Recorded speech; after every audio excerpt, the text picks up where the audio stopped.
ಅಪರಿಶುದ್ಧತ್ವಕ್ಕೆ ಕಾರಣ ಶುದ್ಧೀಕರಣ ಕ್ರಮ. ಮೃಗ, ಮತ್ಸ್ಯ, ಪಕ್ಷಿ, ಕ್ರಿಮಿಕೀಟಗಳಲ್ಲಿ ಶುದ್ಧಾಶುದ್ಧ ಭೇದವನ್ನು ಕುರಿತದ್ದು. ಯೆಹೋವನು ಮೋಶೆ ಆರೋನರ ಸಂಗಡ ಮಾತಾಡಿ ಆಜ್ಞಾಪಿಸಿದ್ದೇನೆಂದರೆ, ನೀವು ಇಸ್ರಾಯೇಲ್ಯರಿಗೆ ಹೀಗೆ ಹೇಳಬೇಕು, ಭೂಮಿಯ ಮೇಲಿರುವ ಚತುಷ್ಪಾದ ಪ್ರಾಣಿಗಳಲ್ಲಿ ಇವುಗಳ ಮಾಂಸವನ್ನು ನೀವು ತಿನ್ನಬಹುದು. ಯಾವವೆಂದರೆ, ಯಾವ ಪ್ರಾಣಿಯ ಕಾಲ್ಗೊರಸು ಸೀಳಿದೆಯೋ ಅದು ಮೆಲಕು ಹಾಕುವಂಥದ್ದಾದರೆ ಅದರ ಮಾಂಸವನ್ನು ತಿನ್ನಬಹುದು.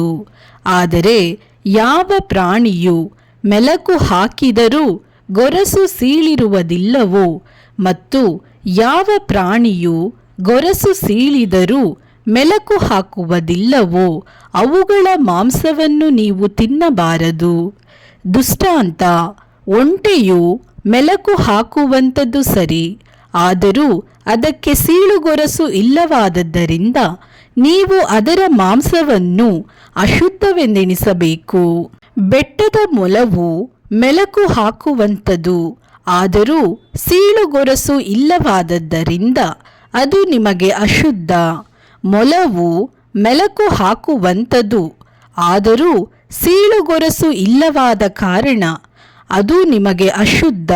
ಹಂದಿಯ ಗೊರಸು ಸೀಳಿಯದೆ, ಆದರೂ ಅದು ಮೆಲಕು ಹಾಕುವುದಿಲ್ಲವಾದದ್ದರಿಂದ ಅದು ನಿಮಗೆ ಅಶುದ್ಧ. ಇವುಗಳ ಮಾಂಸವನ್ನು ನೀವು ತಿನ್ನಬಾರದು, ಇವುಗಳ ಹೆಣವನ್ನು ಮುಟ್ಟಬಾರದು, ಇವುಗಳನ್ನು ಅಶುದ್ಧವೆಂದೆಣಿಸಬೇಕು.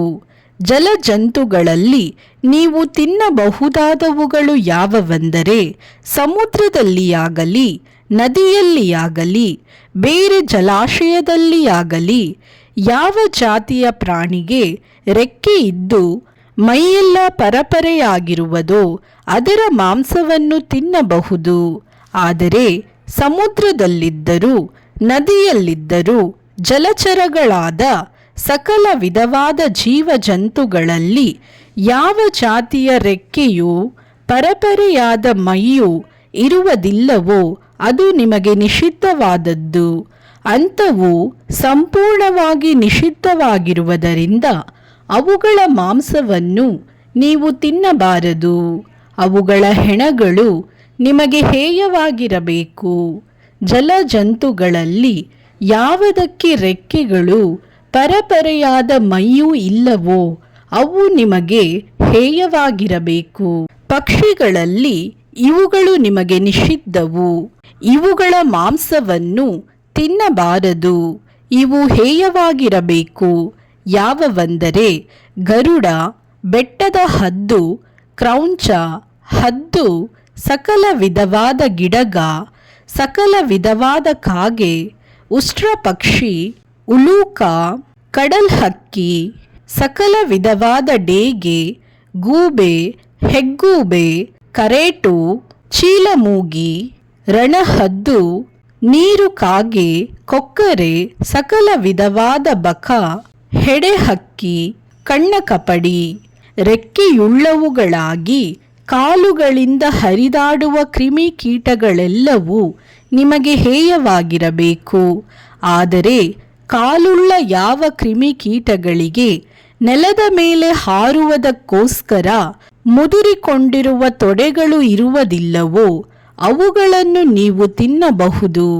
ಸಕಲ ವಿಧವಾದ ಮಿಡತೆಗಳನ್ನು, ಬೋಳ ಮಿಡತೆಗಳನ್ನು, ಜಿಟ್ಟಿ ಮಿಡತೆಗಳನ್ನು, ಸಣ್ಣ ಮಿಡತೆಗಳನ್ನು ಇವುಗಳನ್ನೆಲ್ಲ ತಿನ್ನಬಹುದು. ರೆಕ್ಕೆಯುಳ್ಳವುಗಳಾಗಿ ಕಾಲುಗಳಿಂದ ಹರಿದಾಡುವ ಸಕಲ ವಿಧವಾದ ಕ್ರಿಮಿಕೀಟಗಳು ನಿಮಗೆ ನಿಷಿದ್ಧವು. ಅದಲ್ಲದೆ ಮುಂದೆ ಹೇಳಿರುವ ಜಂತುಗಳಿಂದ ನಿಮಗೆ ಅಪವಿತ್ರತೆಯುಂಟಾಗುತ್ತದೆ. ಅವುಗಳ ಹೆಣ ಯಾವನಿಗೆ ಸೋಂಕುವುದೋ ಅವನು ಆ ದಿನದ ಸಾಯಂಕಾಲದವರೆಗೂ ಅಶುದ್ಧನಾಗಿರುವನು. ಅವುಗಳ ಹೆಣವನ್ನು ಎತ್ತಿದವನು ತನ್ನ ಬಟ್ಟೆಗಳನ್ನು ಒಗೆದುಕೊಳ್ಳಬೇಕು ಮತ್ತು ಸಾಯಂಕಾಲದವರೆಗೂ ಅಶುದ್ಧನಾಗಿರುವನು. ಅವು ಯಾವವೆಂದರೆ, ಯಾವ ಪಶುವು ಗೊರಸು ಸ್ವಲ್ಪ ಸೀಳಿದ್ದರೂ ಇಗ್ಗೊರಸಾಗಿಲ್ಲವೋ ಮತ್ತು ಮೆಲಕು ಹಾಕುವುದಿಲ್ಲವೋ ಅದು ನಿಮಗೆ ಅಶುದ್ಧ. ಅವುಗಳು ಯಾವನಿಗೆ ಸೋಂಕುವುದೋ ಅವನು ಅಶುದ್ಧನಾಗುವನು. ಚತುಷ್ಪಾದ ಪ್ರಾಣಿಗಳಲ್ಲಿ ಅಂಗಾಲುಗಳಿಂದ ನಡೆಯುವವುಗಳೆಲ್ಲ ನಿಮಗೆ ಅಶುದ್ಧವಾಗಿರುವವು. ಅವುಗಳ ಹೆಣ ಯಾವನಿಗೆ ಸೋಂಕುವುದೋ ಅವನು ಆ ದಿನದ ಸಾಯಂಕಾಲದವರೆಗೂ ಅಶುದ್ಧನಾಗಿರುವನು. ಅವುಗಳ ಹೆಣವನ್ನು ಎತ್ತಿದವನು ತನ್ನ ಬಟ್ಟೆಗಳನ್ನು ಒಗೆದುಕೊಳ್ಳಬೇಕು ಮತ್ತು ಆ ಸಾಯಂಕಾಲದವರೆಗೂ ಅಶುದ್ಧನಾಗಿರುವನು. ಅವು ನಿಮಗೆ ಅಶುದ್ಧ. ನೆಲದ ಮೇಲೆ ಸಂಚರಿಸುವ ಸಣ್ಣ ಜಂತುಗಳಲ್ಲಿ ಇವು ನಿಮಗೆ ಅಶುದ್ಧವಾಗಿರಬೇಕು. ಯಾವವೆಂದರೆ ಮುಂಗುಸಿ, ಇಲಿ, ಸಕಲ ವಿಧವಾದ ಉಡು, ಹಾವರಾಣಿ, ಊಸುರವಳ್ಳಿ, ಹಲ್ಲಿ, ಬಸವನ ಹುಳ, ಜಿಟ್ಟಿಲಿ ಇವೇ. ನೆಲದ ಮೇಲೆ ಸಂಚರಿಸುವ ಈ ಅಶುದ್ಧವಾದ ಸಣ್ಣ ಜಂತುಗಳ ಹೆಣವು ಯಾರಿಗೆ ಸೋಂಕುವುದೋ ಅವರು ಆ ಸಾಯಂಕಾಲದವರೆಗೂ ಅಶುದ್ಧರಾಗಿರುವರು.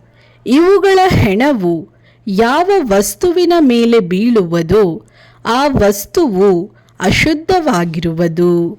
ಅದು ಮರದ ವಸ್ತುವಾಗಲಿ, ಬಟ್ಟೆಯಾಗಲಿ, ಚರ್ಮವಾಗಲಿ, ಗೋಣಿಯಾಗಲಿ, ಅದು ಎಂಥದಾದರೂ ಯಾವ ಕೆಲಸಕ್ಕೆ ಉಪಯೋಗವಾಗಿದ್ದರೂ ಅದನ್ನು ನೀರಿನಲ್ಲಿ ನೆನೆಸಬೇಕು.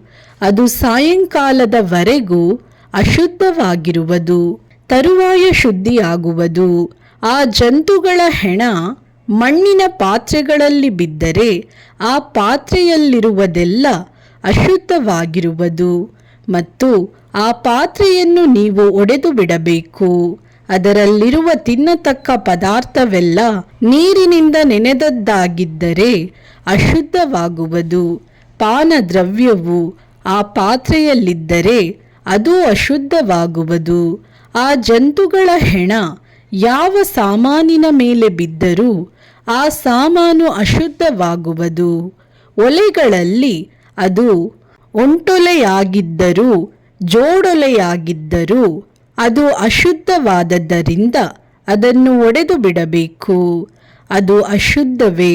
ಒರತೆ ಮೊದಲಾದ ಜಲಾಶಯಗಳನ್ನು ಮಾತ್ರ ನೀವು ಶುದ್ಧವೆಂದೆಣಿಸಬೇಕು. ಆದರೆ ಇವುಗಳೊಳಗಿಂದ ಆ ಹೆಣವನ್ನು ಎತ್ತಿದವನು ಅಶುದ್ಧನಾಗುವನು. ಬಿತ್ತಬೇಕಾದ ಬೀಜದ ಮೇಲೆ ಆ ಜಂತುಗಳ ಹೆಣ ಬಿದ್ದರೆ ಆ ಬೀಜವು ಅಶುದ್ಧವಾಗುವುದಿಲ್ಲ. ನೀರು ಹಾಕಿ ನೆನೆಸಿದ ಬೀಜದ ಮೇಲೆ ಆ ಹೆಣ ಬಿದ್ದರೆ ಅದು ನಿಮಗೆ ಅಶುದ್ಧ. ಆಹಾರಕ್ಕೆ ಯೋಗ್ಯವಾಗಿರುವ ಪಶುವು ಸತ್ತರೆ ಅದರ ಹೆಣವನ್ನು ಮುಟ್ಟಿದವನು ಆ ದಿನದ ಸಾಯಂಕಾಲದವರೆಗೂ ಅಶುದ್ಧನಾಗಿರುವನು. ಆ ಹೆಣದಲ್ಲಿ ಸ್ವಲ್ಪವಾಗಿ ತಿಂದವನು ತನ್ನ ಬಟ್ಟೆಗಳನ್ನು ಒಗೆದುಕೊಳ್ಳಬೇಕು. ಅವನು ಆ ದಿನದ ಸಾಯಂಕಾಲದವರೆಗೂ ಅಶುದ್ಧನಾಗಿರುವನು. ಆ ಹೆಣವನ್ನು ಹೊತ್ತವನು ತನ್ನ ಬಟ್ಟೆಗಳನ್ನು ಒಗೆದುಕೊಳ್ಳಬೇಕು. ಅವನು ಆ ಸಾಯಂಕಾಲದವರೆಗೂ ಅಶುದ್ಧನಾಗಿರುವನು.